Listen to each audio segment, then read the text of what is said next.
Hello বন্ধুরা, তো দেখো আজকে আমি আর আমার একটা বান্ধবী মিলে সকাল সকাল বেরিয়ে পড়েছি। আর আজকে আমি যাব হচ্ছে শ্যামনগরে মায়ের মন্দিরে।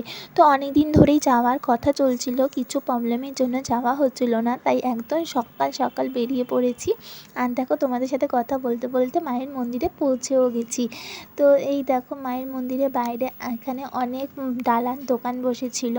আর ওই দিকটা গঙ্গা ছিল, তো একটু নেমে গঙ্গার জল মাথায় দিয়ে তারপরে দেখো আমরা মন্দিরে প্রবেশ করেছি।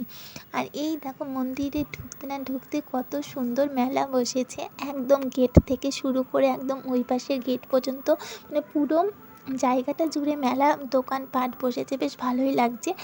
আর এদিকে এখানে না পুরো পৌষ মাস জুড়ে মেলাটা হয়। আর এই দেখো মন্দির, আর এখানে মন্দিরে যেহেতু ভিডিও করার নিয়ম মানে পারমিশন ছিল না বলে মন্দিরের ভেতরটা আমি ভিডিও করতে পারিনি, তাই তোমাদের বাইরেটুকু দেখালাম। আর তোমরা যদি এখানে এসে পুজো দিতে চাও অবশ্যই এখান থেকে তোমরা পুজো দিতে পারো। এখানে ডালা ঢালা বিক্রি হচ্ছে। তো আমি পুজো টুজো দিয়ে দেখো চলে এসেছিলাম নৌকো চড়তে। তো আমার বেশ তো খুব ভালো লাগছে, প্রথমবার নৌকো চড়ছি।